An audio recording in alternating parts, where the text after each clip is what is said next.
हमको मैं यहाँ पर दिखा दूँ कि a country needs money for a development project, एक देश को ज़रूरत है विकास के कामों के लिए पैसे की।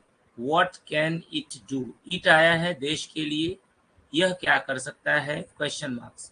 ये क्वेश्चन मार्क्स इस बात का प्रूफ है कि ये सेंटेंस इंट्रोगेटिव है, और ये सेंटेंस यदि इंट्रोगेटिव है तो यहाँ एक ऐसे वर्ड की जरूरत है जो इसे इंट्रोगेटिव बनाता हो। तो सोचने वाली बात है कि ऑल्दो दो इवन दो पढ़ा हुआ है, क्या ये इंट्रोगेटिव है? नहीं। सपोज्ड, क्या ये वर्ड इंट्रोगेटिव है? नहीं। अनटिल अनलेस भी सभी बच्चे पढ़े हैं, क्या ये इंट्रोगेटिव है? नहीं।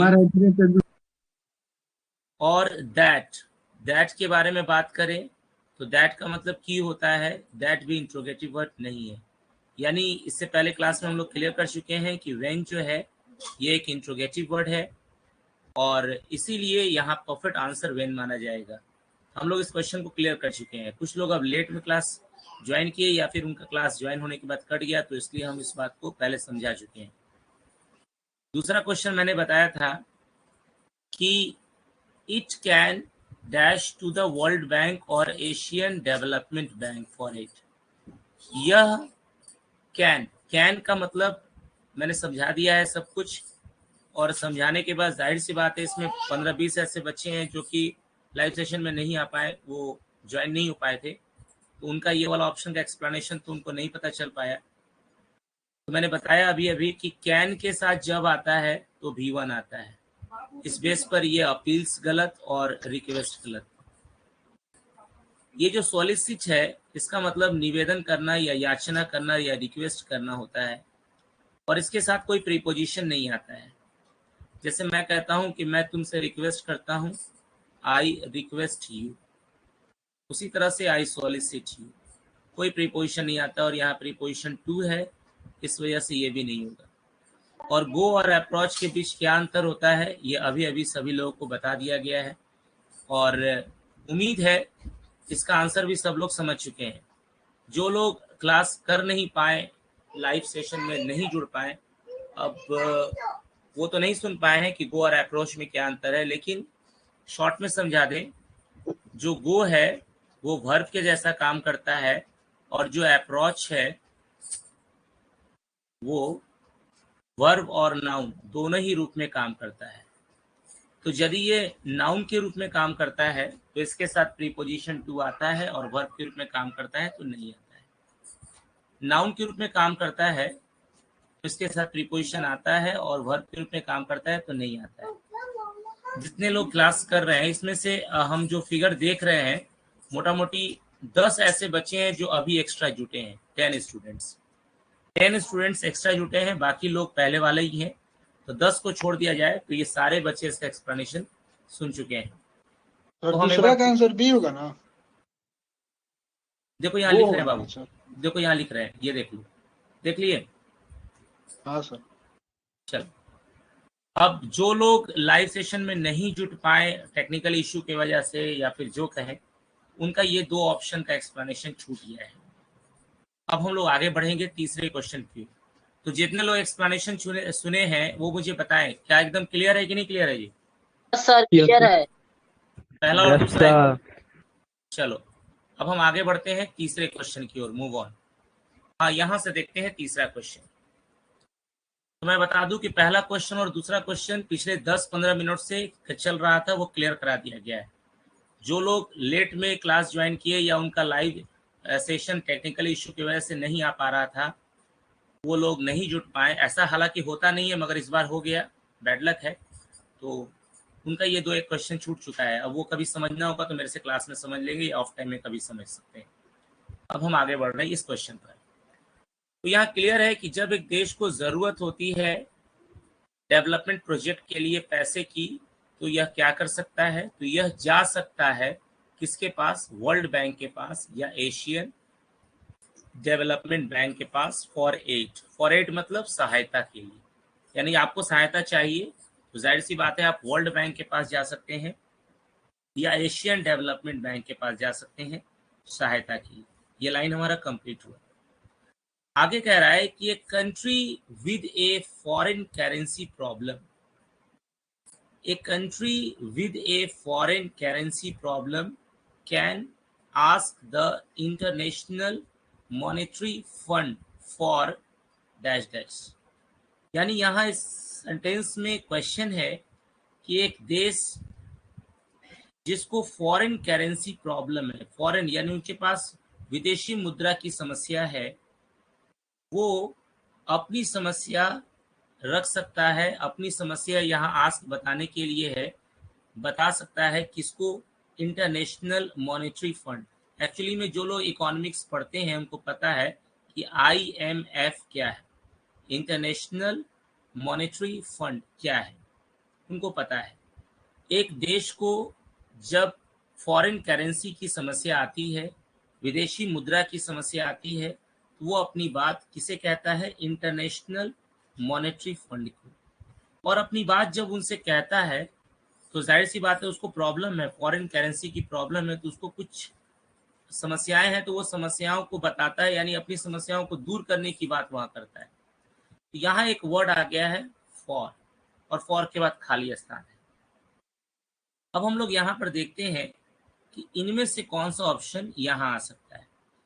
पूरे क्वेश्चन को ध्यान से अगर देखें तो ये वाली बातें एकदम क्लियर समझ में आ सकती है कि जब एक देश को पैसे की जरूरत होती है, वह देश वर्ल्ड बैंक या एशियन डेवलपमेंट बैंक के पास सहायता के लिए जाता है, और जब सहायता के लिए जा रहा है तो जाहिर सी बात है वहां जाकर के वो क्या करेगा, जाहिर सी बात है सहायता के लिए जाता है तो वहां जाकर के वो कुछ नहीं करेगा, सहायता मांगेगा।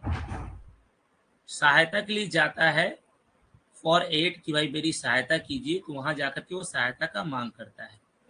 A country with a foreign currency problem, एक देश जिसको विदेशी मुद्रा की समस्या है, कैन आस्क, देखिए यहाँ पर आस्क है। अब आप सोच रहे होंगे कि सर आस्क का मतलब एक्चुअली में तो पूछना होता है।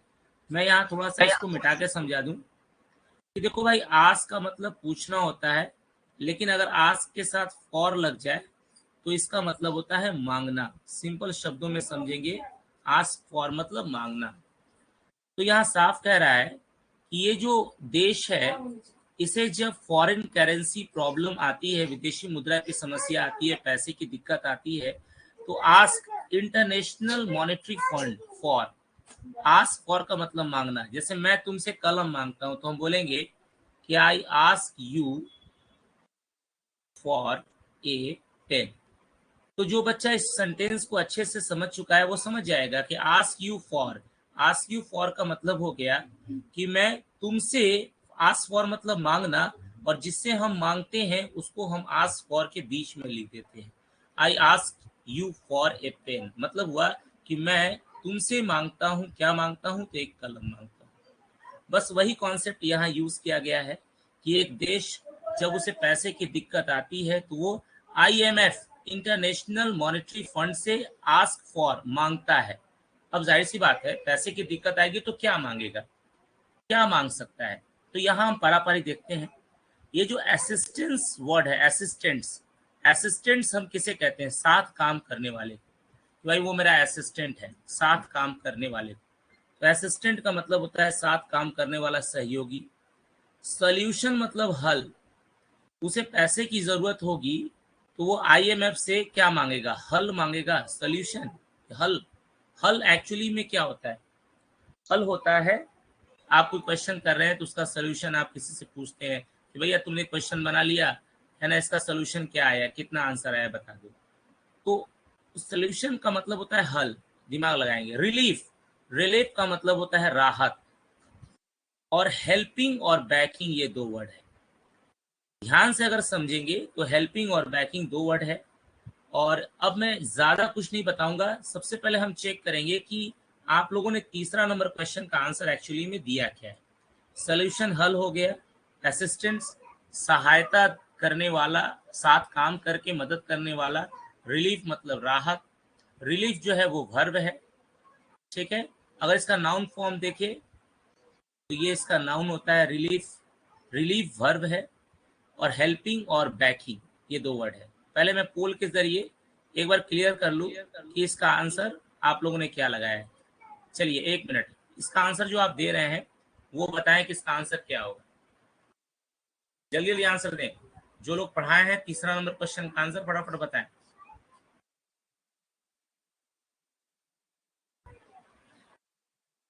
जितने भी लोग क्वेश्चन बनाए हैं अपना आंसर दें।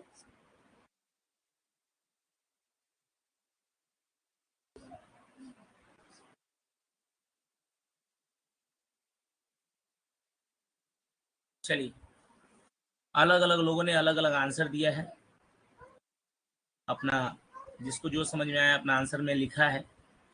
वैसे मैं यहाँ पर अब थोड़ा सा एक्सप्लेन कर देता हूँ कि एक्चुअली में क्वेश्चन क्या है। मैं पहले क्वेश्चन नंबर 3 पे आ जाते हैं। यहाँ हम पब्लिक पोल का ऑप्शन दिखाते हैं। यहाँ देखिए 33 बच्चे 25 बच्चे अलग अलग आंसर दिए हैं कि खैर ये जो प्रोडक्ट है 4 2 1 वाले है ना, इनके बारे में तो कहा ही नहीं जा सकता है। ये लोग महान हैं, महान हस्तियों के बारे में कहना बड़ा मुश्किल है। ये महान है। फॉर के बाद इनको इशारा भी किया गया है कि ये वर्ब है। फॉर के बाद यदि फॉर प्रीपोजिशन है और फॉर के बाद हम वर्ब लिखते हैं तो वर्ब का जाहिर सी बात है चौथा रूप लिखते हैं। इससे बात करना बड़ा मुश्किल है। ये एकदम मूर्खता का हद पार करके रख दिया। असिस्टेंट्स, जाहिर सी बात है, ये जो बैंक है ना, देखिए इस लड़के का दिमाग, ये डी ऑप्शन टिक लगाने वाले 2 बच्चे का दिमाग, कि एक देश को जब पैसे की जरूरत होती है तो वो वर्ल्ड बैंक या एशियन डेवलपमेंट बैंक के पास सहायता के लिए जाता है। और एक देश जिसको फॉरेन करेंसी प्रॉब्लम, विदेशी मुद्रा, यानी इंडिया को विदेशी मुद्रा की कमी हो जाए, यानी डॉलर इंडिया में नहीं है या दूसरे देशों के पैसे इंडिया में नहीं है, तो वो क्या करता है, आईएमएफ से मदद मांगता है। जैसे कि किसी देश को अगर पैसे की जरूरत होती है तो वो वर्ल्ड बैंक से पैसा मांगता है, और एक देश को अगर फॉरेन करेंसी प्रॉब्लम की दिक्कत होती है वो तो आईएमएफ से मांगता है। यानी आईएमएफ से हम फॉरेन करेंसी का कमी पूरा करते हैं, आईएमएफ से हम फॉरेन करेंसी मांगते हैं, और वर्ल्ड बैंक से अगर देश को चाहिए तो वर्ल्ड बैंक से देश पैसा मांगता है। यानी वर्ल्ड बैंक से जब देश को पैसे की जरूरत होती है तो वो वर्ल्ड बैंक और एशियन डेवलपमेंट बैंक के पास मदद के लिए जाता है। देखिए यहाँ फॉर एड लिखा हुआ है। और अगर एक देश को फॉरेन करेंसी प्रॉब्लम आती है, विदेशी मुद्रा की समस्या आती है, तो वो कहाँ जाता है, आईएमएफ के पास जाता है। किस लिए, तो जाहिर सी बात है यहाँ फॉर एड, देश को पैसे की कमी है, पैसे की जरूरत है, तो वर्ल्ड बैंक के पास पैसे की मदद के लिए गया है। यहाँ देश को इंडियन करेंसी, फॉरेन करेंसी का दिक्कत है, कमी है, तो वो आईएमएफ में जाता है। फॉर किस लिए, मदद के लिए। ये एक देश जिसको पैसे की जरूरत है वर्ल्ड बैंक के पास जाता है मदद के लिए, और जिस देश को फॉरेन करेंसी की जरूरत होती है वो आईएमएफ के पास जाता है मदद के लिए। ये साफ इशारा कर रहा है ये, और ये पॉइंट अगर हम गौर से देखें तो यहाँ सोल्यूशन किसी भी एंगल से नहीं हो सकता है। हल के लिए, अरे भाई आप मेरे पास आते हैं कि सर क्वेश्चन नंबर 5 का थोड़ा सा सोल्यूशन बता दीजिए। एक देश को पैसे की जरूरत होती है तो वो हल करने के लिए जाएगा कि वो मदद के लिए जाएगा। तुम्हारे पास 500,000 रुपए का अगर जरूरत पड़ जाएगा तो तुम अपने भाई के पास, तुम अपने चाचा के पास हल के लिए जाओगे कि भैया इसको हल कर दिया जाए, कि मदद करने के लिए जाओगे, मदद कीजिए भाई, हमको 1000 2000 की जरूरत है। असिस्टेंट्स, 500 रुपए की जरूरत पड़ेगी तो अपने चाचा जी के पास जाकर क्या कहोगे कि 500 रुपए दीजिए, मदद कीजिए मेरी, ना कि कहोगे कि काम कीजिए, आपके साथ जो काम करने वाला आदमी है वो हमको दे दीजिए, हमको 500 रुपए की जरूरत है। असिस्टेंट्स का मतलब तो यही हुआ। असिस्टेंट्स का मतलब होता है साथ काम करने वाला है। अभी हमको मान लो 10,000 रुपए की जरूरत है तो हम क्या बोलेंगे तुम्हारे पास आके, भैया तुम मेरी मदद करो, 10,000 रुपए चाहिए, ना कि तुमको कहेंगे कि हमको 10,000 की जरूरत है, सुनो ना तुम्हारे साथ जो 2 कर्मचारी काम करता है ना वो हमको दे दो, है ना, हमको उसी से काम हो जाएगा। अरे 10,000 रुपए की जरूरत है तो तुमको 10,000 रुपए ना चाहिए कि असिस्टेंट चाहिए। असिस्टेंट दूसरे का लेकर के आओगे तो पता चला कि 10,000 रुपए की जरूरत है, उसके यहाँ काम करने वालों को अपने पास लेके चले आओगे तो उसको पैसा देना पड़ जाएगा। तो ये देखिए, ये दिमाग है ये डी लगाने वाले का, एकदम क्लियर है। असिस्टेंट्स एक अलग वर्ड होता है, साथ काम करने वाले को असिस्टेंट्स बोलते हैं। हमको अगर 10,000 रुपए की जरूरत होगी, तुम्हारे पास आकर कहेंगे कि हमको 10,000 रुपए की जरूरत है, काम करो, तुम्हारे दुकान में 2 जो नौकर काम कर रहा है वो हमको दे दो। 10,000 की जरूरत होगी तो तुमको जरूरत है तो पैसा चाहिए, ना कि हाई असिस्टेंट्स चाहिए। रिलीफ किसी भी एंगल में नहीं होगा क्योंकि फॉर के साथ V4 आता है और ये V1 है। लड़ाई पूरा का पूरा बैकिंग और हेल्पिंग पे टिका हुआ है कि बैकिंग और हेल्पिंग क्या है। वैसे मैं इस क्वेश्चन को अच्छे से समझा दूं कि बैकिंग और हेल्पिंग क्या है। देखो समझो, कि जब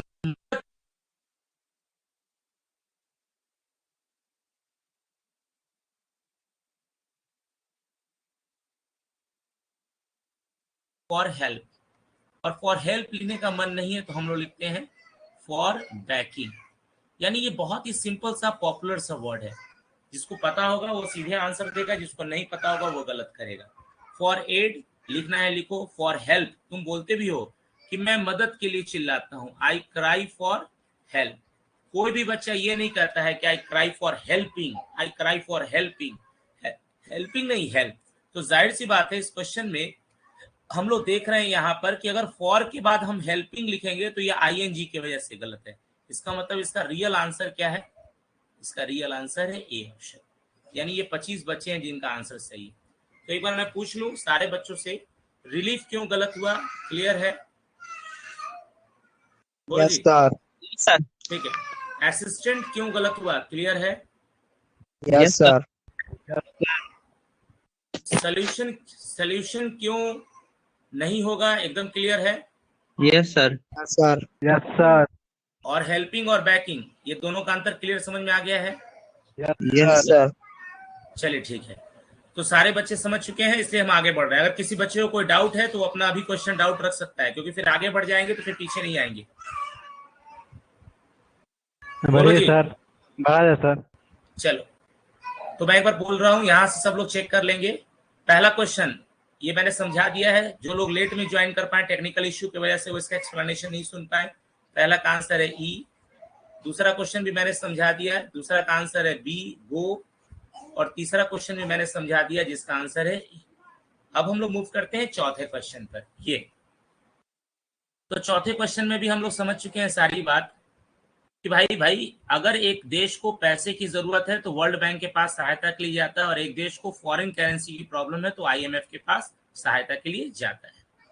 अब देखो यहाँ पर आता है हाउएवर, इसके बावजूद भी, उल्टा रिएक्शन, हाउएवर, इसके बावजूद भी there is no way out. No way out मतलब कोई रास्ता नहीं है, कोई विकल्प नहीं है। बात समझिए, अगर लोग देश को पैसे की जरूरत है वर्ल्ड बैंक से मांग लेता है, अगर विदेशी मुद्रा की जरूरत है तो आईएमएफ से मांग लेता है। इसके बावजूद भी there is no way out, कोई भी, थोड़ा दरवाजा बंद कर दिया जाए, ये वाला दरवाजा थोड़ा सटा दिया जाए, दरवाजा सटा दिया जाए, ये दरवाजा सटा दिया। हाउएवर, इसके बावजूद भी there is no way out for a country, कोई भी रास्ता नहीं है। तो नो वे आउट का मतलब होता है कोई विकल्प नहीं है एक देश के लिए, which has shortage of food, यानी एक देश के लिए जिसके पास भोजन की कमी है। कितना अच्छा पैसेज है। अगर देखो, सबसे बड़ी बात होती है कि पढ़ने वाले बच्चे को पढ़ाया जा सकता है। जो बच्चा नहीं पढ़ने वाला है, जिसको पढ़ाई के प्रति रुझान एकदम नहीं है, उसको पढ़ाना पॉसिबल भी नहीं है, और उसको पढ़ाना एकदम संभव नहीं है, क्योंकि वो पढ़ना चाहता ही नहीं। देखो कितना अच्छा बात कहा, पैसेज को समझते हैं। मान लो एक देश है, उसको पैसे की जरूरत है, वो वर्ल्ड बैंक से जाके बोला सर हमको पैसा चाहिए, उसका पैसा मिल गया। एक देश है जिसके पास उसका खुद के देश का तो पैसा है, यानी भारत के पास भारतीय मुद्रा है लेकिन विदेशी मुद्रा नहीं है। तो विदेशी मुद्रा नहीं है तो वो वर्ल्ड बैंक या एशियन डेवलपमेंट बैंक के पास नहीं जाएगा। विदेशी मुद्रा नहीं है तो वो जाएगा आईएमएफ, इंटरनेशनल मॉनेटरी फंड के पास, और वहां जाकर बोलेगा कि देखो मेरे पास मेरे देश का पैसा है लेकिन विदेशी मुद्रा नहीं है, तो उसको वो पूरा कर देगा। यानी पैसे की दिक्कत है, वर्ल्ड बैंक पूरा करेगा। विदेशी मुद्रा की दिक्कत है, आईएमएफ पूरा करेगा। लेकिन हाउएवर का मतलब लेकिन, इसके बावजूद भी, लेकिन there is no way out for a country, एक देश के लिए कोई रास्ता नहीं है अगर उसके पास भोजन की कमी है। यानी भोजन अगर आपके पास नहीं है तो ये भोजन ना तो आपको वर्ल्ड बैंक दे सकता है, ना ही आपको एशियन डेवलपमेंट बैंक दे सकता है, और ना ही आपको इंटरनेशनल मॉनेटरी फंड आपको दे सकता है। इसीलिए कहा कि हाउएवर, लेकिन कोई विकल्प नहीं है, there is no way out, एक देश के लिए जिसके पास शॉर्टेज ऑफ फूड, भोजन की कमी है। तो मैं एक बार बोल रहा हूं कि यहां से यहां तक का ये पूरा लाइन कितने बच्चे हैं, सारे लोगों को समझ में आ गया जी? Sir yes sir. चलो ठीक है, माइक अपना धीमा करो, ठीक है। चलिए, तो यहाँ हम लोग देख रहे हैं कि सारे बच्चों को समझ में आ रहा है सारे लाइंस को। तो यहाँ पर 1 मिनट, हाथ में उठा, आफ्ताब आलम, खुजली होता है क्या हाथ में? यहाँ पर हम लोग थोड़ा सा 1 मिनट, हम एक चीज चेक कर रहे हैं। हाँ, तो एक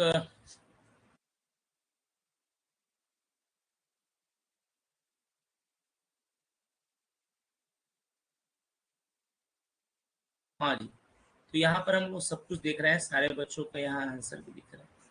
चलो, यहाँ सब लोग को ये चीज क्लियर है, कोई दिक्कत नहीं है, ठीक है। अब हम लोग आगे बढ़ेंगे इस क्वेश्चन की ओर। कह रहा है क्या कि लेकिन मतलब एक देश के पास मतलब कोई रास्ता नहीं है, जिसको भोजन की कमी है उसको भोजन की कमी ना वर्ल्ड बैंक देगा, ना एशियन बैंक, ना IMF देगा। तो अब सवाल है यहाँ पर कि द कंट्री क्या, अच्छा ठीक है, तो यहाँ पर सोचने वाली बात है कि 4 नंबर में क्या होगा। हिंदी समझ में आ गया। यहाँ देखो, समझदार बच्चे के लिए ये समझ में आना चाहिए कि यहाँ इज लगा, इज मतलब है, कोई भी विकल्प नहीं है एक देश के लिए जिसके पास भोजन की कमी है। भोजन की कमी कब है?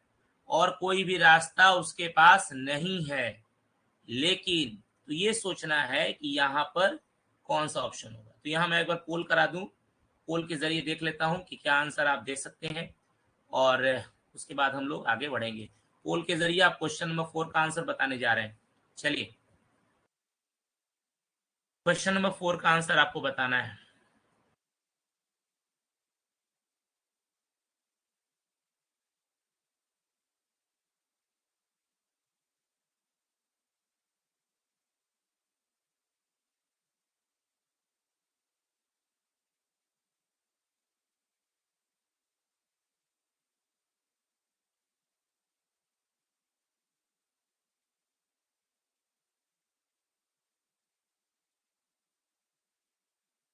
चलिए, अपना आंसर जल्दी बताइए। जो लोग बनाया होगा अपना आंसर देगा, ना तो बैठ के भी सोचने से फायदा नहीं है कि क्या करे क्या नहीं करे। चलो ठीक है,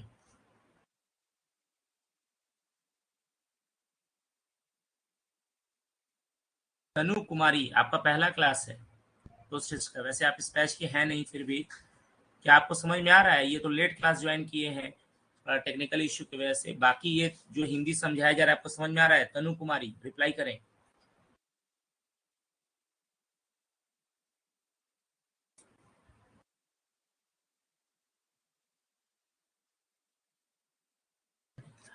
चलो, यहाँ हम लोग देख रहे हैं कि आंसर तो लगभग जिनको देना था दे चुके हैं, और जिनको भी आंसर देना है दे चुके हैं। तो अब यहाँ पर हम देख रहे हैं कि क्या आपने अपना आंसर बताया। तो हिंदी सबकी मालूम है आपको। क्वेश्चन में कह रहा है कि पैसे की जरूरत है, वर्ल्ड बैंक देगा, विदेशी मुद्रा की जरूरत है, IMF देगा, इसके बावजूद भी जिस देश के पास भोजन नहीं है उसको कोई पूरा नहीं कर सकता है। तो भोजन की समस्या है और उसके पास कोई रास्ता नहीं है। तो ये है और भोजन की समस्या है बोल करके अगर इस बात को हम फिगर आउट करें तो ये बात हो रही है कि इस समय, ये अभी की बात हो रही है कि इस समय कोई रास्ता नहीं है एक देश के लिए जिसके पास भोजन के सेंटेंस प्रेजेंट में है। तो जाहिर सी बात है, सिंपली का ये मतलब यहाँ पर अगर बैठा के देखो तो कोई मतलब नहीं निकलता है। ड्यूरिंग के दौरान कोई मतलब नहीं निकलता है। फैक्ट, फैक्ट बोल के कुछ नहीं होता है, इनफैक्ट होता है। इनफैक्ट मतलब सच में। वाइल, वाइल ऑपोजिट रिएक्शन है, 7 से 9 के बीच में पढ़ा चुके हैं, इसका मतलब होता है हालांकि, ठीक है। या फिर वाइल का एक मतलब के दौरान भी होता है, V4 के साथ, वाइल के साथ अगर V4 आएगा तो के दौरान होता है। 7 बजे के बैच वाले रिप्लाई करें, वाइल पढ़े हैं ना जी? Yes sir. Yes sir. उस बेस में कहीं भी वाइल रूल के हिसाब से यहाँ बैठ रहा है? नहीं सर। नहीं सर। कोई अगर अपोजिट रिएक्शन भी नहीं है, कुछ नहीं, यहाँ साफ क्लियर है प्रेजेंटली। प्रेजेंटली मतलब इस वक्त, सिंपल सी बात है, प्रेजेंटली इस वक्त कोई रास्ता नहीं है एक देश के लिए जिसके पास भोजन की कमी है। वैसे मैं बता दूं 46 लोग हैं जिन्होंने अपना आंसर डी कहा और इनका आंसर बिल्कुल सही। तो मैं बोल रहा हूं कि इस ऑप्शन को लेकर कोई डाउट है किसी को? सर ड्यूरिंग थोड़ा बताइए सर, ड्यूरिंग के बारे में। ड्यूरिंग का हिंदी के दौरान होता है बाबू। ड्यूरिंग का हिंदी क्या होता है? के दौरान। वहां पे के दौरान का कोई मतलब ही नहीं है। क्या मतलब है बताओ? के दौरान कोई रास्ता नहीं है। किस चीज के दौरान बताओ? अगर कोई कह रहा है कि यहाँ ड्यूरिंग होगा के दौरान, तो बताओ किस चीज के दौरान? सोमवार के दौरान, मंगलवार के दौरान, छुट्टी के दौरान, सुबह के दौरान, शाम के दौरान, दोपहर के दौरान, खाने के दौरान, नहाने के दौरान, कौन सी के दौरान बात हो रहा है? हाँ बोलो। यहाँ पे क्लियर है कि जब फूड शॉर्टेज हो जाता है उस दौरान में सर कोई रास्ता नहीं है, ये भी तो मतलब निकल रहा है। मतलब निकल रहा है ये, एक मिनट हल्ला नहीं करो। मतलब निकल रहा है जो तुम्हारे माइंड में लिखा हुआ कहाँ है बताओ? यहाँ पर तुम अगर लिखते हो ड्यूरिंग तो तुमको बताना पड़ेगा ना कि भोजन के कमी के दौरान। कहाँ लिखा हुआ है भोजन के कमी के दौरान? यहाँ पर दिखाओ हमको। ड्यूरिंग के बाद तो लिखा हुआ है there is no way out for a country. During के बाद लिखा हुआ है there is no way out for a country. बताओ जिस देश के पास भोजन की कमी है। हाँ, which has shortage of food. तो ये चीज कहाँ लिखा है? ड्यूरिंग के बाद कहीं लिखा है? No sir. कहाँ लिखा है? हिंदी करके दिखाओ तो। ड्यूरिंग से हिंदी करके दिखाओ सर। एग्जैक्ट बार में तो नहीं लिखा है, लेकिन there is no way out for a country, इसके बाद which has shortage of food लिखा है। ये विच किसके लिए आया है? ये कंट्री के लिए आया है कि एक देश जिसके पास भोजन की कमी है उस देश के पास कोई भी रास्ता नहीं है बाहर निकलने का। उस देश के पास इस समस्या से बाहर निकलने का कोई भी रास्ता नहीं है जिस देश के पास भोजन की कमी है। तो ये रास्ता कब नहीं है? अभी नहीं है। हो सकता है कि भविष्य में आगे जाकर के जिस देश के पास भोजन की कमी है उसके लिए भी एक बैंक बन जाए, लेकिन वर्तमान में अभी अगर भोजन की कमी आपके पास है तो इससे बाहर निकलने का कोई रास्ता नहीं है। ये पैसेज है।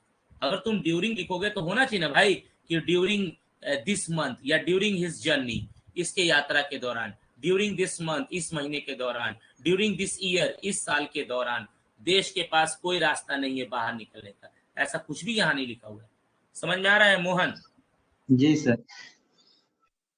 आगे भविष्य में हो सकता है कि रास्ता निकल जाए, लेकिन अभी कोई रास्ता नहीं है। चलिए आगे बढ़ा जाए।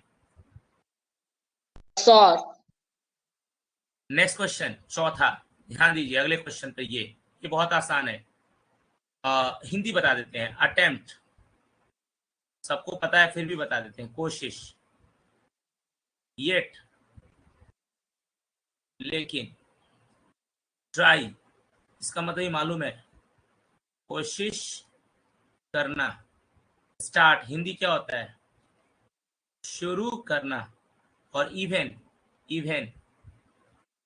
मतलब होता है, इवेन का मतलब हो गया यहां तक की, यहां तक की। ये है आपका इवेन। हिंदी मैंने बता दिया। क्वेश्चन यहां से समझना है। The country can not import. Import एक वर्ब होता है। इम्पोर्ट एक वर्ब होता है। इसका मतलब होता है आयात करना। आयात करना यानी दूसरे देश से अपने देश में कोई सामान मंगाना। आयात करना ये वर्ब है। कैन नॉट है, कंट्री है। फूड भोजन, if it is rare like pulses which are grown only by a few countries. Hindi समझ में आ रहा है कि द कंट्री देश, कैन नॉट नहीं कर सकता है, इंपोर्ट मतलब आयात, भोजन का, अगर it is rare like pulses. It is rare like pulses, rare मतलब होता है कभी कभार। रेयर लाइक पल्सेस मतलब ये जो दाल आप देख रहे हैं, दाल की जो खेती होती है वो सभी देशों के द्वारा नहीं होती है, वो रेयर होती है। कुछ कुछ देशों के द्वारा या कुछ कुछ देशों में दाल की खेती की जाती है। तो यहाँ तक कि जो दाल की खेती होती है जो कि कुछ देशों के द्वारा होती है, यानी मान लो भारत में दाल होता है, दूसरे देश में दाल नहीं होता है, तीसरे देश में दाल नहीं होता है, और तीसरे चौथे देश में अगर दाल नहीं होता है और वो कंट्री के पास भोजन की कमी है, तो कह रहा है कि वैसे देश, यहाँ तक कि उनके यहाँ दाल भी नहीं होता है, मतलब बात समझने की कोशिश करो, मैं फिर से समझा दे रहा हूँ। 10 कंट्री है, मान लो 8 कंट्री में दाल नहीं उगाया जाता है, और मान लो उन्हीं 8 में से एक देश ऐसे हैं जिनके पास भोजन की कमी है। तो जाहिर सी बात है, एक तो उनके यहाँ दाल उगाया नहीं जाता है, ऊपर से उनके यहाँ भोजन की कमी हो गई, तो उनको सबसे पहले चावल वावल तो मैनेज कर लेंगे थोड़ा बहुत उगा करके, लेकिन दाल उनको दूसरे से मंगाना एकदम जरूरी होगा। लेकिन चूंकि उनके पास भोजन की कमी है, और वैसे देश जो है यहाँ तक कि कह रहा है कि ये मतलब इंपोर्ट फूड भोजन भी इंपोर्ट नहीं कर पाते हैं, और यहाँ तक कि जो पल्सेस हैं ये कुछ देश के द्वारा उगाए जाते हैं, गेहूं तक को भी मतलब कह रहा है कि समझने वाली बात है, जो गेहूं सॉरी पल्सेस जो दाल हैं रेयर होते हैं, कहीं कहीं उगाए जाते हैं, कुछ देशों के द्वारा उगाए जाते हैं, है ना। और कह रहा है कि वो चीज भी भोजन के तौर पर मतलब कंट्री कैन नॉट इम्पोर्ट। ज्यादा कुछ नहीं बताएंगे, अब आंसर बताना है, क्योंकि जो ज्यादा बताएंगे तो हम खुद आंसर बता देंगे, पोल के थ्रू आंसर बताया जाए। क्वेश्चन नंबर 5 का आंसर क्या होगा? क्वेश्चन नंबर 5, जल्दी आंसर बताइए।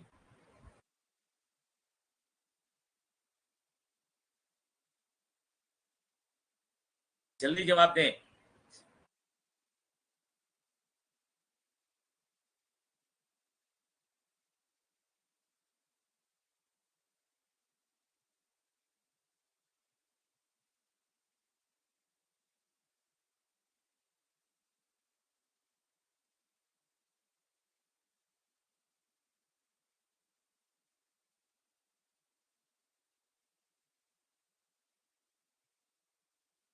कुछ लोग हैं जिनका आंसर आ ही नहीं रहा है। अंशु सिन्हा, पोल का ऑप्शन उनके मोबाइल पर दिख रहा है, लग रहा है क्वेश्चन बना ही नहीं है, जवाब ही नहीं दिए हैं। राजेश कुमार, रोशन राज, सोनाक्षी कुमारी और तनु कुमारी, इन लोगों का तो कोई आंसर ही नहीं है। लोगों ने लगता है क्वेश्चन बनाया ही नहीं है। साफ स्क्रीन पर पोलिंग का ऑप्शन है ABCDE, क्या होगा बताना चाहिए, कोई ऑप्शन लोग बता नहीं रहे। मैं पूछ रहा हूं, ये तनु कुमारी, इनका पहला क्लास है, क्या दिक्कत है बाबू? बोलिए, क्या आपको क्वेश्चन आपने नहीं बनाया है? जवाब दीजिए।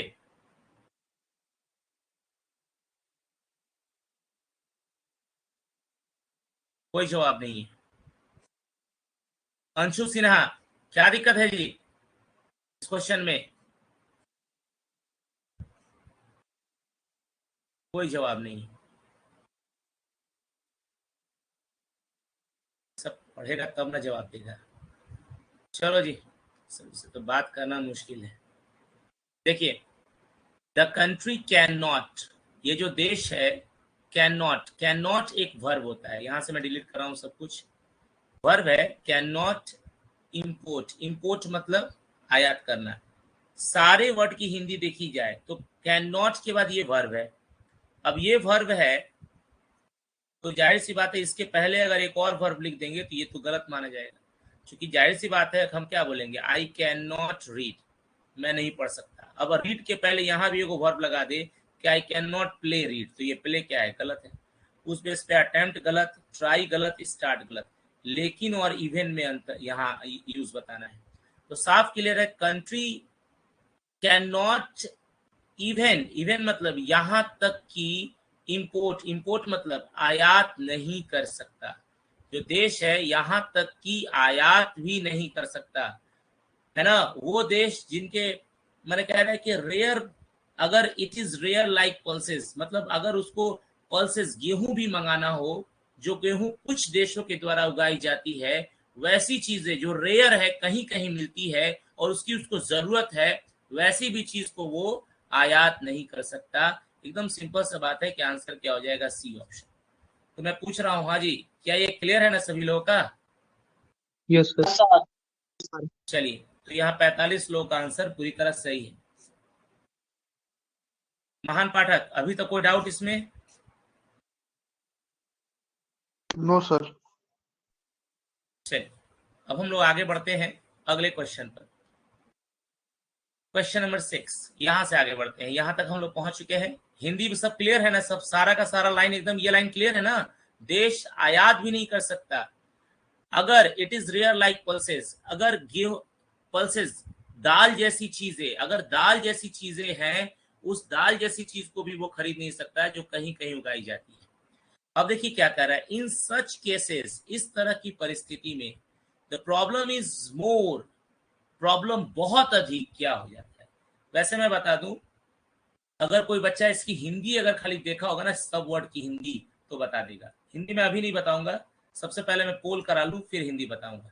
चलिए पोल के थ्रू आंसर बताइए क्वेश्चन नंबर 6 का। क्वेश्चन नंबर 6 का आंसर दिया जाए। अगर कोई बच्चा हिंदी खाली खोजा होगा ना तो बता देगा, और इसी से पता चल जाएगा कौन बच्चा हिंदी खोज के बनाया है और कौन बच्चा अंदाज पे टिक लगाया है।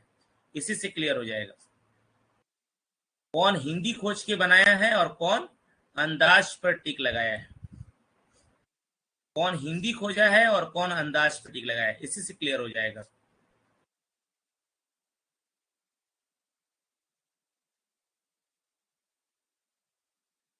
इसी से क्लियर हो जाएगा।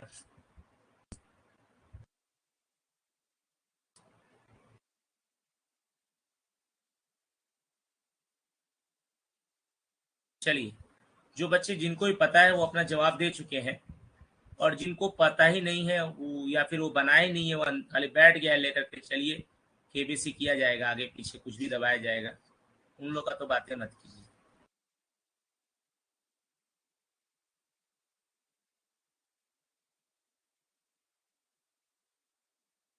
चलिए, तो हम लोग यहाँ देख रहे हैं एकदम यहाँ पर आंसर क्लियर है। वैसे मैं बता दूं कि अगर सब बच्चों ने अगर इस वर्ड की हिंदी की होगी तो इसका हिंदी एकदम आसान है। एड्रेस, एड्रेस का दो मतलब होता है, एक तो एड्रेस मतलब होता है पता, और दूसरा एड्रेस मतलब होता है संबोधित करना, किसी को कुछ अपनी बातें कहना। डिक्लाइन, डिक्लाइन मतलब होता है कमी या इनकार करना। डिक्लाइन मतलब कम होना, नीचे आना, या इनकार करना, मना करना। क्लास में बता भी चुके हैं, जब जीरन पार्टिसिपल इन्फिनिटिव पढ़ा रहे थे तो डिनाई, रिफ्यूज और डिक्लाइन। मैं कुछ बच्चों से पूछ रहा हूँ, जो जो लोग पार्टिसिपल इन्फिनिटिव पढ़े हैं बोलो जी, डिक्लाइन, रिफ्यूज और डिनाई पढ़ाए हैं कि नहीं पढ़ाए? जी सर। चलिए, अवेलेबल, अवेलेबल किसी सामान, सॉरी अचीवेबल, अचीवेबल मतलब प्राप्त करने योग्य होता है। प्रोहिबिट मतलब मना करना होता है। और एक्यूट, इसका मतलब सबको पता है, इसका हिंदी होता है गंभीर। यानी ये वर्ड ही बना है एक्यूट प्रॉब्लम, एक्यूट प्रॉब्लम, गंभीर समस्या है। तो यहाँ पर जो वर्ड जो लड़के वर्ड खोजे थे वो सीधा जवाब दे दिए। और मैं बता दूं कि यहाँ जवाब देने वाले बच्चों की संख्या जो है इस बार फिर 42 स्टूडेंट्स हैं जिन्होंने सही जवाब दिया है। उनको पता भी है कि एक्यूट मतलब गंभीर होता है। क्यों जी, दो चार बच्चे रिप्लाई करें, जब एक्यूट का हिंदी खोजे थे तो गंभीर लिख रहा था कि नहीं लिख रहा? Yes sir. लिख रहा यस था। सर, विकट और गंभीर दोनों दिखा रहा था। तो बस उतना इशारा काफी है समझने के लिए। इन सच केसेस, है ना, इन सच केसेस, इस परिस्थिति में प्रॉब्लम इज मोर एक्यूट, समस्या बहुत गंभीर है। अब जब समस्या गंभीर है तो कह रहा है कि दिस, यहां से यहां तक का पैसा समझ में आ गया। एक देश को जरूरत है पैसे की तो वो वर्ल्ड बैंक के पास जाता है, और अगर उसे विदेशी मुद्रा की जरूरत होती है तो आईएमएफ के पास जाता है। लेकिन जिस देश के पास भोजन की कमी है उसके पास कोई रास्ता नहीं है बाहर निकलने का, और वो देश यहाँ तक कि दाल जैसी चीज जो कहीं कहीं उगाई जाती है उसे भी वो आयात नहीं कर सकता है। तो कह रहा है क्या कि इस परिस्थिति में समस्या बहुत ही गंभीर है। जब समस्या गंभीर है तो कह रहा है कि दिस सिचुएशन, ये जो परिस्थिति है, हैज लेड एक्सपर्ट्स, एक्सपर्ट्स मतलब अनुभवी को आगे बढ़ाता है, लीड, लेड नेतृत्व करता है, आगे बढ़ाता है, टू सजेस्ट, सजेस्ट करने का। सजेस्ट का मतलब सबको पता है, क्या सजेस्ट करने का? Establishing a world agricultural bank.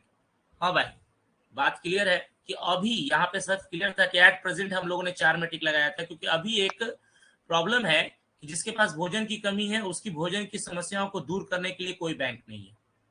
लेकिन कह रहा है कि जब जान गए कि समस्या गंभीर होती जा रही है भोजन की कमी वाली, तो ये सिचुएशन जो है एक्सपर्ट्स को, अनुभवियों को लीड करता है, नेतृत्व करता है, आगे बढ़ाता है सजेस्ट करने के लिए establishing a world agriculture bank की, मतलब एक एग्रीकल्चरल बैंक की स्थापना की जाए। एग्रीकल्चरल बैंक की स्थापना करने का है जी, माइक कहानी बंद हो रहा है Vishal Kumar. Suggest, suggest, suggest, अब सजेस्ट के लिए क्या आएगा ये क्वेश्चन नंबर 7 में आपको सोचना है। वैसे मैं कुछ बोलूंगा नहीं, सीधा पोल करा देता हूं, यहाँ पोल के बाद एक्सप्लेनेशन दिया जाएगा। चलिए, इसका आंसर बताइए, क्वेश्चन नंबर 7 का आंसर बताइए। चलिए क्वेश्चन नंबर 7, क्वेश्चन नंबर 7।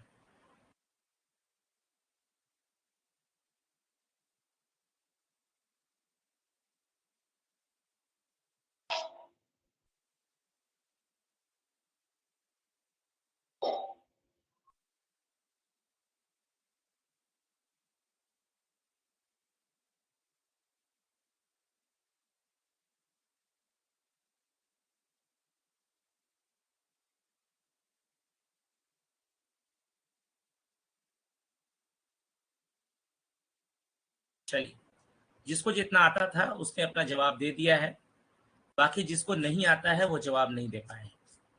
तो यहाँ हम लोग पहले हम देख ले, अलग अलग ग्राफ दिख रहा है। दूसरा हम लोग इस क्वेश्चन का आंसर देख लेते हैं। देखिए यहाँ साफ कह रहा है कि समस्या बहुत ही गंभीर है और सिचुएशन एक्सपर्ट्स को मजबूर करने पर ला दिया है कि वो सजेस्ट करें। तो देखो बात समझो, जो आदमी अपने मुंह से काम कैसे करना, जैसे अगर तुमने कहा कि सर एसएससी का एग्जाम की तैयारी करनी है, कुछ बताइए, तो तुम हमसे कहे कि कुछ बताइए, यानी तुम हमसे क्या मांग रहे हो? सलाह मांग रहे हो। सलाह यानी सामने वाला यदि कहता है कि भैया कुछ बताइए, कैसे पढ़ाई करें, कैसे तैयारी करें, तो तुमने हमसे एडवाइस मांगा, लेकिन हम तुमको एडवाइस नहीं देंगे। तुम हमसे एडवाइस मांगोगे, लेकिन हम जब तुमको देंगे तो हम तुमको आइडिया देंगे। यानी जब तुमको कुछ दिया जाए तो वो आइडिया होता है। देने वाला आइडिया देता है और लेने वाला उस चीज को आइडिया नहीं बल्कि उस चीज को एडवाइस समझ करके लेता है। आप हमसे बोले कि सर हमको कुछ इंग्लिश लिखने के लिए कुछ बताइए, हम कैसे, तो तुमने मुझसे एडवाइस मांगा, सलाह मांगा, भैया एक नया दुकान खोलना चाहते हैं कपड़े का, कैसे खोले, आपने हमसे एडवाइस मांगा। लेकिन हम जब आपको देंगे तो एडवाइस नहीं देंगे, हम आपको देंगे आइडिया, कि देखो हम आइडिया देते हैं, ऐसे ऐसे करो, ऐसे ऐसे करो, ऐसे ऐसे करो। लेकिन जब तुम हमसे मांगे तो आइडिया नहीं मांगे थे, तुमने हमसे सलाह मांगा। सलाह मांगा जाता है और आइडिया दिया जाता है। ये बहुत सिंपल सा लॉजिक है। मांगा जाता है सलाह और दिया जाता है आइडिया। मांगने की बात हो तो सलाह मांगी जाती है और देने की बात हो तो आइडिया दिया जाता है। यानी ये पूरी प्रोसेस में हम समझ सकते हैं कि यदि एक्सपर्ट्स हैं, एक्सपर्ट्स मांग नहीं रहे हैं, एक्सपर्ट्स हमेशा मांगते नहीं है, मांगने का काम कर रहे हैं ये देश, कंट्री, कि भाई बहुत प्रॉब्लम है भोजन की, कैसे दूर हो। तो ये परिस्थिति एक्सपर्ट्स को मजबूर कर दे रही है सजेस्ट करने के लिए। तो एक्सपर्ट्स अगर कुछ, एक्सपर्ट्स मांग नहीं सकते हैं, एक्सपर्ट्स जब देंगे तो देंगे। एक्सपर्ट्स मांगते नहीं है बल्कि देते हैं। तो जब हम किसी को कुछ देते हैं, कोई काम तुमको नहीं समझ में आ रहा है तो तुम सामने वाले से सलाह मांगते हो, लेकिन जब वो उसको देता है तो वो आइडिया होता है। लेने वाले के लिए सलाह होता है, देने वाले के लिए आइडिया होता है। इसलिए बेहतर है कि यहाँ सिंपल सा शब्द ई यूज करें, आइडिया। ऑब्जेक्ट सामान को बोलते हैं। इम्प्लीमेंटेशन मतलब होता है लागू, कुछ तैयार करना, बनाना। नॉलेज मतलब ज्ञान होता है, नॉलेज टीचर देते हैं। लेकिन आप हमको बस भैया है ना, हमको ये चीज बताइए हम कैसे करें, ठीक है, हमको बताइए कि हम कैसे दुकान खोले, तो हम आपसे एडवाइस मांगे, लेकिन आप हमको देंगे तो एडवाइस नहीं, आप हमको आइडिया देंगे। तो एक बार हम पूछ लेते हैं, क्यों जी आइडिया और एडवाइस एकदम क्लियर है कि नहीं क्लियर है? Yes sir. कोई डाउट इसमें? No sir. कोई डाउट नहीं है? कोई डाउट नहीं है? No sir. चलिए अब हम आगे बढ़ते हैं। तो ये क्वेश्चन क्लियर है और मैंने अपोल के थ्रू दिखा भी दिया था कि किसी ने कितना आंसर दिया है, तो हमको लगता है कि आगे बढ़ना चाहिए। अब हम नेक्स्ट क्वेश्चन की ओर आगे बढ़ेंगे। 8 नंबर क्वेश्चन। 8 नंबर क्वेश्चन भी बहुत आसान है। यहाँ से थोड़ा सा दिख नहीं रहा है बट हम पेपर में पढ़ लेते हैं। लिख रहा है क्या कि तो आइडिया यहाँ पर एक्सपर्ट्स दे रहे हैं किस चीज का? Establishing a world agricultural bank. The food situation today is serious. आज भोजन की समस्या बहुत गंभीर है। सिंस का मतलब चूंकि, सबको पता है सिंस, चूंकि, पढ़े भी है ऑल्दो दो में, सिंस चूंकि, production is not keeping with. अब देखो ये यहाँ पूरा का पूरा खेल प्रीपोजिशन का है, वर्ड का है। पहले तो बता दें कि ये हिंदी समझने की जरूरत है। भोजन की समस्या आज बहुत गंभीर है क्योंकि प्रोडक्शन जो है वो अच्छे रफ्तार से नहीं हो रहे। ये हिंदी हर बच्चा समझ सकता है। बोला जाए, जितने भी बच्चे लाइव क्लास कर रहे हैं, बोलो हिंदी समझ में आ रहा है ना? Yes sir. ठीक है, यस सर। म्यूट कीजिए। भोजन की समस्या आज बहुत गंभीर है। भोजन की समस्या आज बहुत गंभीर है क्योंकि जो प्रोडक्शन है वो नहीं हो रहा है। तो देखो, मैं ज्यादा क्या बताऊं, एकदम सिंपल सा हेल्प करता हूं। वैसे मैं इसको पोल करा लेता हूं पहले कि आंसर क्या दिए है। जरा बताओ तो 8 नंबर क्वेश्चन का आंसर क्या बताए हैं? क्वेश्चन नंबर 8, जल्दी जल्दी जवाब दें।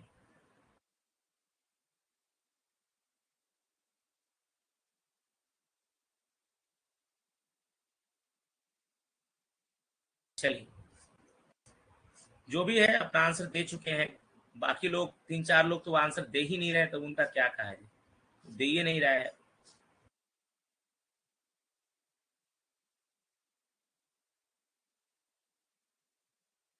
उनका आंसर आ ही नहीं रहा है।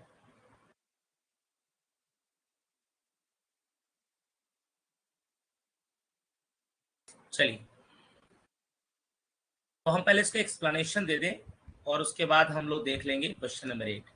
हाँ, देखिए इसका एक्सप्लेनेशन देखो। सबसे पहली बात, यहाँ बात है कि भोजन की समस्या गंभीर है क्योंकि प्रोडक्शन डिमांड के साथ बढ़ नहीं रहा है।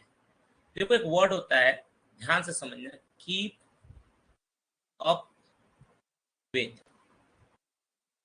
इसका मतलब होता है टू प्रोग्रेस, मतलब बढ़ना, तरक्की करना, प्रोग्रेस आगे बढ़ना। ठीक है, तो टू प्रोग्रेस ये तो समझ में आ ही गया। अब हम लोग आगे बढ़ते हैं। ये to keep with, to keep with बराबर होता है, ध्यान से समझेंगे, keep pace with. Keep pace with, keep up with आगे बढ़ना, कीप पेस विथ इसका मतलब ये होता है प्रोग्रेस करना, बढ़ना। कीप अप विथ बढ़ना, कीप पेस विथ बढ़ना। अब यहाँ पर अगर हम लोग देखें तो अहेड गलत है, ये सब गलत है। यानी देखो ये क्या है, पेस्ट और अप। एक्चुअली में पेस्ट लिखा है, गौर से देखिए, यहाँ ईडी लिखा है, लेकिन यहाँ क्या चाहिए, पेस्ट चाहिए। अगर तुमको V2 चाहिए तो तुम इसमें बदलाव नहीं ला सकते हो, इसमें बदलाव लाओगे। कीप को बदलकर क्या करेंगे, के।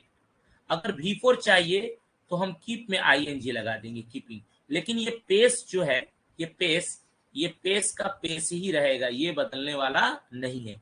यही वजह है कि सी ऑप्शन गलत। अगर यहाँ डी नहीं होता तो ये भी ऑप्शन सही मान लिया जाता। तो मैं बोल रहा हूं, क्यों जी, क्या ये पूरा का पूरा पॉइंट कीप अप विद और कीप पेस विद एकदम क्लियर है? आगे आने किसी भी आगे के कभी भी क्वेश्चन आएगा, बनेगा कि नहीं बनेगा? यस सर, बनेगा। बन जाएगा। चलो आगे बढ़ते हैं। 9 नंबर क्वेश्चन। ये क्या है कि अब डिमांड के अनुसार प्रोडक्शन हो नहीं रहा है, तो वर्ल्ड एग्रीकल्चर बैंक जो है, can therefore be surplus food to the bank. Sorry, एक लाइन में आगे बढ़ गया। The world agriculture bank therefore be established by member countries. Member countries जैसा मतलब हुआ कि अगर 10 देश हैं तो 10 देश मिल करके क्या कर रहे हैं कि एक वर्ल्ड एग्रीकल्चर बैंक की स्थापना कर रहे हैं। तो वर्ल्ड एग्रीकल्चरल बैंक की स्थापना कर रहे हैं इसलिए कि ये चारों देश का उद्देश्य है कि जब भी हम प्रॉब्लम में हो तो मेरी ये मदद करे। तो ये मान लो अगर 10,000 रुपया देता है तो चारों जो है कि वो इसको खोलने के लिए 10,000 रुपया देते हैं। फिर मान लो पैसे की जरूरत पड़ी तो अगर मान लो 25,000 ये देता है तो चारों 25,000 देते हैं। तो ये मेंबर कंट्रीज हैं जो कि वर्ल्ड एग्रीकल्चरल बैंक के सदस्य हैं, और जो सदस्य हैं उनको जब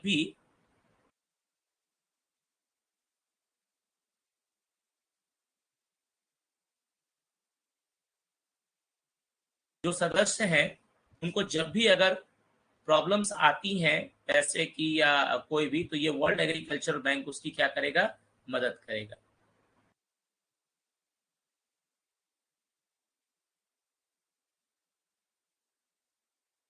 वर्ल्ड एग्रीकल्चरल बैंक उसकी क्या करेगा, मदद करेगा। तो यहाँ पर हम लोग समझ चुके हैं सारी बातों को। अब हम आगे बढ़ रहे हैं। वर्ल्ड एग्रीकल्चरल बैंक उसकी मदद करेगा। तो कह रहा है कि मेंबर कंट्रीज क्या है, समझ गए। और who have to both capital, capital मतलब जो मेंबर कंट्रीज हैं उनके लिए हु आया है। तो मेंबर कंट्रीज यानी जो सदस्य देश हैं वो कैपिटल देकर, पैसा देकर के भी मदद करेंगे और साथ ही साथ surplus food to the bank, मतलब ये वर्ल्ड एग्रीकल्चरल बैंक को पैसा भी देंगे, पूंजी भी देंगे, और साथ ही साथ उनके देश में अगर एक्स्ट्रा चावल उपज जाता है, एक्स्ट्रा गेहूं की उपज हो जाती है, तो वो एक्स्ट्रा चावल और गेहूं भी बैंक को देंगे, ताकि जिन देशों को भोजन की दिक्कत हो उसको वो दिक्कत पूरी करी जा सके। एक बार हम पूछ रहे हैं, क्या जी ये लाइन एकदम क्लियर है कि नहीं क्लियर है? Yes sir. ठीक, ठीक है। यहाँ एकदम क्लियर है कि अगर मेंबर कंट्रीज मान लो 4 हैं, तो मैंने एक बार पढ़ाया था कि अगर एक आदमी किसी की मदद करता है, महान पाठक मेरी बात आप सुन रहे हैं? Yes sir.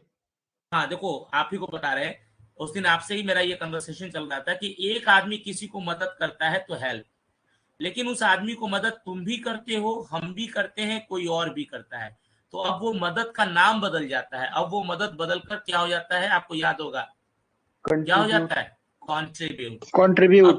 कॉन्ट्रीब्यूट। अब यहाँ पर देखो, ये पूरा का पूरा क्वेश्चन यहाँ क्लियर है, जो बच्चा समझदार होगा समझ सकता है। वर्ल्ड एग्रीकल्चर बैंक की स्थापना की जाती है मेंबर कंट्रीज के द्वारा। मेंबर कंट्रीज का मतलब एक देश नहीं बल्कि बहुत सारे देश मिलकर स्थापना करते हैं, और वो देश कैपिटल भी देते हैं। इसका मतलब एक देश अगर 5 रुपया दे रहा है तो सारे देश इक्वल 5-5 रुपया देते हैं, ताकि एक बैंक खुल जाए, और जो सरप्लस अनाज होता है वो भी बैंक को देते हैं। ओह क्या हो रहा है, बड़ा दिक्कत हो रहा है आज ही, पागल हो गया ये सेशन, सारा दिक्कत आज ही आ रहा है सर बार बार गायब हो जा रहा है वीडियो। हाँ जी, बार बार गायब। चलो, तो अब हम लोग यहाँ पर समझ चुके हैं सारे इश्यूज को। तो यहाँ मैं एक बार पोल करा देता हूँ, जो बच्चे समझ चुके होंगे वो जवाब दे ही देंगे। तो मैं एक बार पोल करा दे रहा हूँ, ये क्वेश्चन नंबर 9 के लिए है। चलिए, पोल का ऑप्शन है, फटाफट आंसर बता दिया जाए। एक मिनट, चलिए इस क्वेश्चन का आंसर पता नहीं, ये पहले वाला क्वेश्चन का है, इसको मैं हटा रहा हूँ ये पोल को, और फिर से मैं दे रहा हूँ दूसरा। ये क्वेश्चन नंबर 9 का आंसर बताना है। चलिए फटाफट जवाब दिया जाए। जो लड़के बात को समझ चुके हैं वो जवाब दे देंगे, जो नहीं समझे हैं उनका तो भाई अब गलत होता है, तो जाहिर सी बात है उनके कॉमन सेंस में कमी की वजह से गलत होता है, और कोई रीजन नहीं है। भाई दिमागे नहीं लगाएगा तो गलत ही होगा। चलो, 2-4-5 लोग हैं ये जवाब नहीं दे पाए, लगता है ये जवाब दे भी नहीं पाएंगे, ये जवाब नहीं दे पाएंगे, इनके बस का नहीं है, ये जवाब नहीं दे पाएंगे, ये जवाब नहीं दे पाएंगे। 3-4 लोग हैं, मनीष कुमार सिंह, तनु कुमारी और उदित कुमार, ये लोग के बस का नहीं है, ये जवाब नहीं दे पाएगा। चलिए 51 बच्चे जिन्होंने डी कहा है, बिल्कुल सही जवाब, डी आंसर। अब हम लोग आगे बढ़ते हैं। हाँ जी, एक बार मैं पूछ रहा हूँ, क्वेश्चन नंबर 9 एकदम क्लियर है कि नहीं क्लियर है, बोला जाए। Yes sir. Yes sir. Sir यहाँ पर फंड का मीनिंग क्या है? फंड का मतलब बाबू पैसा होता है। तो फंड जब यहाँ पर फंड- देने का बात होगा, कैपिटल तुम पूंजी दे ही रहे हो, तो फिर यहाँ फंड की क्या जरूरत है? कैपिटल और फंड एक ही होता है, फंड मतलब पैसा, कैपिटल मतलब भी पैसा। नहीं। तो जब तुम पैसा दे रहे हो तो देने वाली बात यहाँ करो, पैसा की बात तो यहाँ हो ही गई है। आई बात समझ में? सर शेयर नहीं होगा? शेयर तो तुम अपना स्क्रीन करते हो, है ना, स्क्रीन शेयर किया जाता है। जैसे मैंने अभी अपना स्क्रीन शेयर किया है कि मेरा स्क्रीन सब पर दिख रहा है? क्लास रेगुलर रहा करो बाबू, ऐसे नहीं किया करो।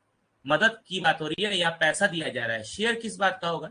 शेयर तो खाने में होता है ना, शेयर सिर्फ एक आदमी करता है, शेयर सिर्फ एक आदमी करता है। तुम्हारे हाथ में अगर एक पैकेट बिस्किट है तो तुम्हारे 10 दोस्त हैं, तुमने सबको एक एक बिस्कुट थमा दिया, तो तुमने अपने बिस्कुट को क्या किया? शेयर किया।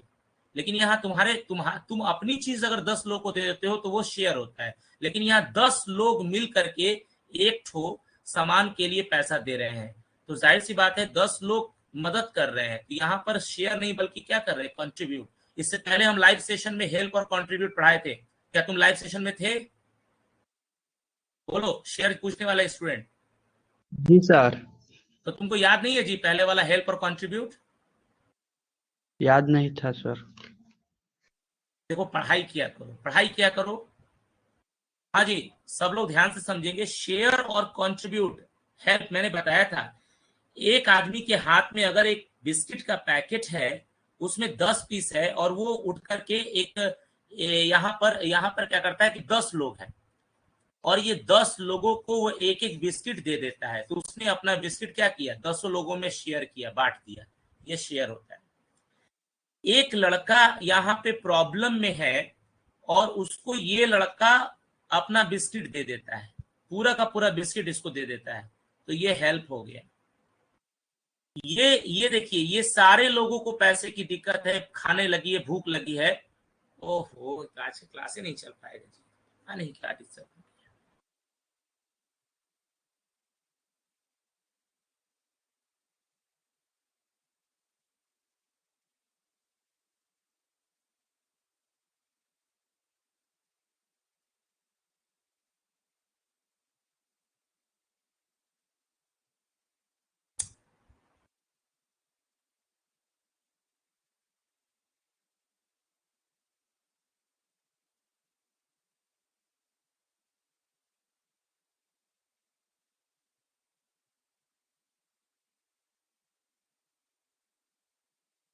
चलो जी, तो यहाँ पर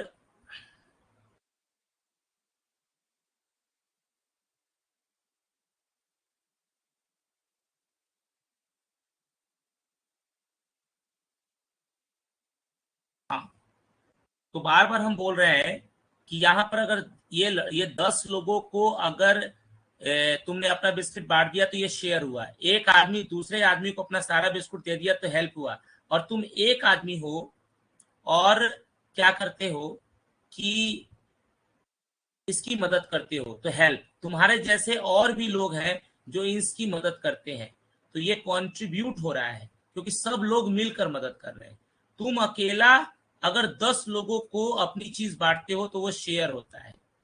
अगर एक आदमी दूसरे आदमी को देता है तो वो मदद होता है, और एक आदमी की मदद 10 लोग मिलकर करता है तो कंट्रीब्यूट होता है। यहाँ एक वर्ल्ड बैंक की स्थापना पूरा मेंबर कंट्रीज मिलकर कर रहा है, तो यहाँ पर जाहिर सी बात है, क्या जी शेयर होगा? बाकी लोग रिप्लाई करें। No sir, contribute. कंट्रीब्यूट होगा। जो बच्चा मेरे से सवाल पूछा था शेयर वाला, बोलो कहाँ डाउट है तुमको? क्या नाम है? राकेश की प्रकाश, क्या नाम है जी? क्लियर हो गया सर। फिर से मैं बोल रहा हूं, किसी भी बच्चे को इसमें कोई डाउट है demand, share, benefit, contribute fund को लेकर के? बोला जाए। No sir. क्लियर है ना? Yes sir. एकदम क्लियर है। सर। बार बार पिछले क्लासेस में भी यही बात आई थी। अभी तुमको पैसे की जरूरत होगी, हमने तुमको दे दिया। गणेश कुमार शांत रहे।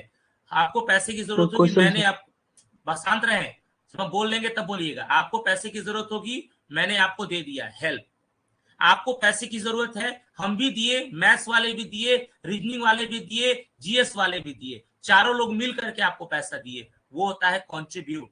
लोगों ने मदद की, मगर मदद का नाम बदल गया, कंट्रीब्यूट। एक आदमी अकेला किसी की मदद करता है तो हेल्प, लेकिन उस आदमी की मदद एक आदमी नहीं बल्कि 4-5 लोग करते हैं तो कंट्रीब्यूट। और तुम अकेला अपना सामान पूरे गांव में बांट दो तो वो होता है शेयर। बोलो गणेश कुमार, क्या कहना है? सर, कंट्रीब्यूट के साथ साथ प्रीपोजिशन टू लेता है ना सर? टू आता है, कंट्रीब्यूट के साथ प्रीपोजिशन टू आता है, कंट्रीब्यूट के साथ प्रीपोजिशन टू आता है। क्लियर है? लेकिन आप सोच रहे होंगे कि सर यहाँ पे तो टू नहीं है। नहीं। तो यहाँ देखो टू है, तुमको दिख नहीं रहा है, यहाँ टू है। गौर से देखो। यस, ठीक। कि अपना कंट्रीब्यूट किया है। क्या कंट्रीब्यूट किया है? तो उस चीज का नाम बता दिया कि भोजन कंट्रीब्यूट किया, पूंजी किया, किसको दिया? तो बैंक को दिया। तो यही ना, मैं तुमको कंट्रीब्यूट करता हूं तो आई कंट्रीब्यूट टू यू। क्या यहाँ पे टू लगा हुआ है? To bank. गणेश कुमार दिखा टू आपको? यस सर, क्लियर, सही था सर आंसर।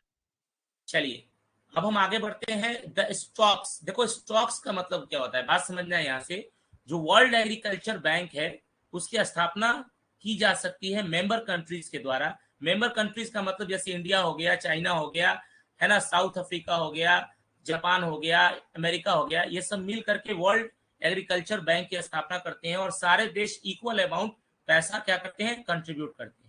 एक देश अगर वर्ल्ड बैंक को देगा सिर्फ अकेले तो हेल्प होगा, सब देश मिल करके देंगे तो वो कंट्रीब्यूट होगा। तुम अपना पैसा पूरे गांव में बांट दो, 5-5 रुपया, वो शेयर होता है।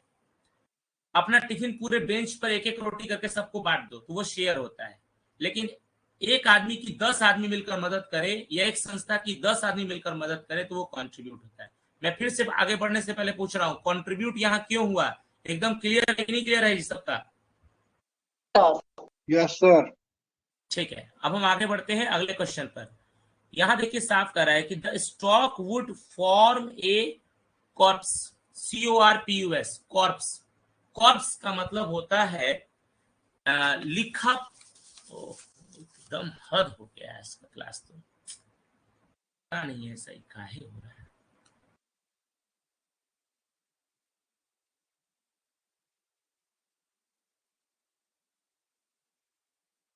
चलिए, जो कॉर्प्स है, कॉर्प्स का मतलब होता है, सिंपल शब्दों में कहें हम तो लिख कर रखना। ये जो CORPUS है, कॉर्प्स का मतलब होता है लिख कर रखना, कोई चीज को लिख कर रखना। तो कह रहा है कि जब आपने एग्रीकल्चर बैंक खोली दिया है और आप लोगों ने कैपिटल और भोजन वगैरह सब आप लोगों ने उसमें देना शुरू करने की सोच ही लिया है, तो जितने भी स्टॉक्स, स्टॉक्स मतलब जो आपके पास भोजन बैंक को मिलेगा या जो पूंजी बैंक को मिलेगा, वो सब क्या होना चाहिए? वुड फॉर्म, फॉर्म मतलब फॉर्म एक कॉर्प्स, मतलब सब लिख करके होना चाहिए। सिंपल सी बात है। Members country world agricultural bank के लिए पैसा दे रहे हैं, साथ साथ सरप्लस भोजन जो उनके यहाँ खाना बच रहा है, चावल दाल, वो भी दे रहे हैं। तो जाहिर सी बात है ये पूरा स्टॉक लिखित रूप में होना चाहिए। फॉर्म ए कॉर्प्स, फॉर्म ए कॉर्प्स का मतलब होता है लिख करके रखना।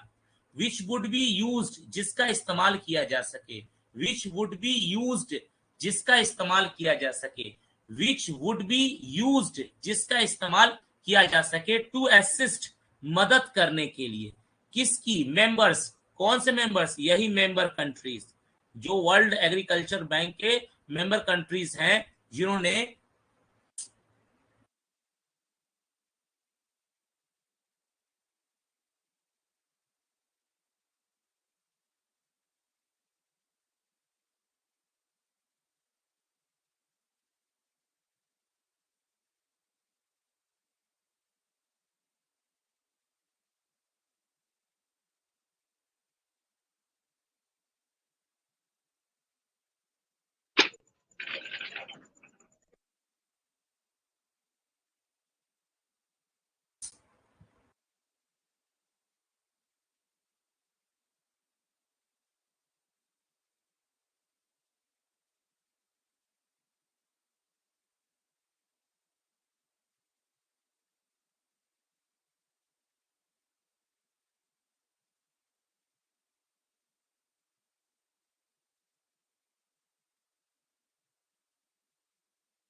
ना भेटेंगे।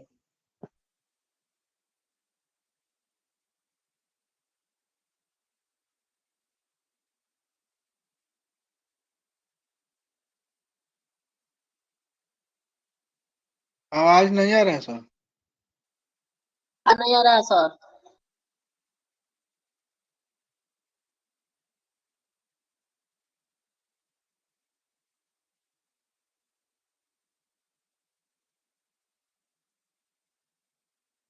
आवाज नहीं आ रहा है सर। आवाज नहीं आ रहा सर आपका।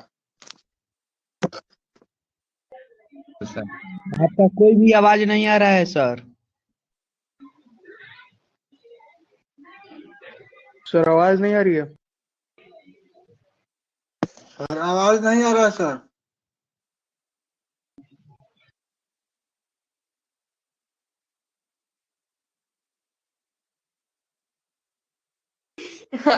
आंटी की आवाज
आवाज नहीं आ रहा है सर।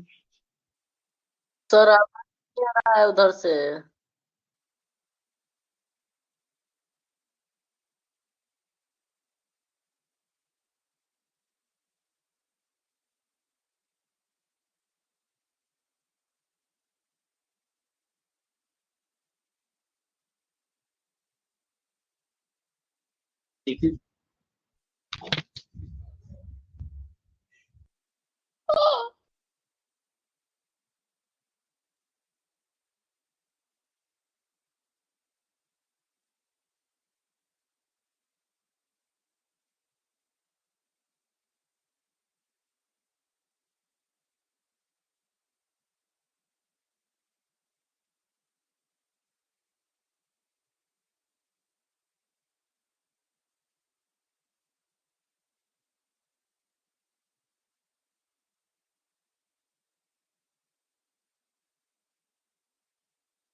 क्या हुआ सर?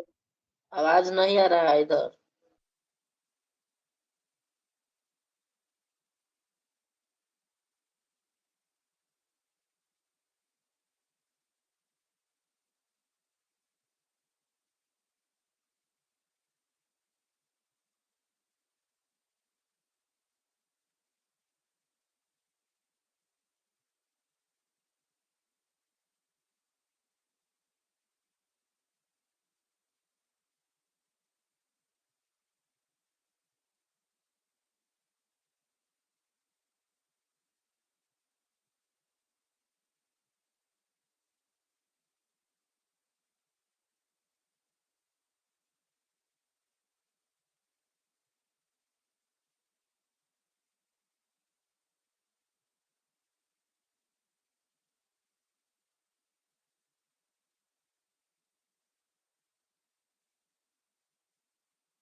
भाई किया बंद कर।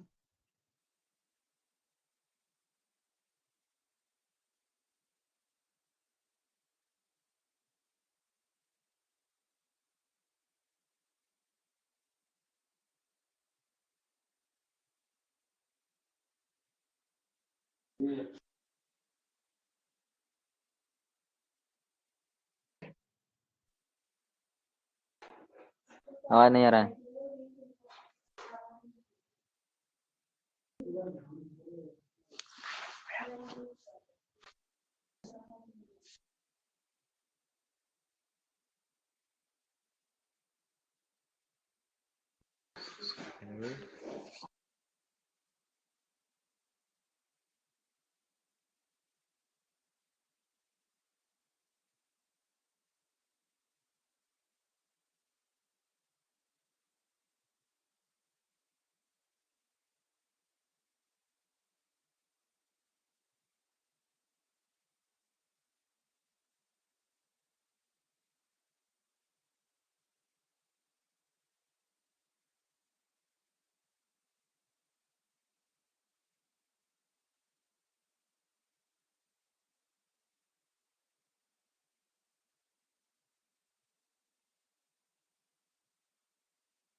You are currently the only person in this conference.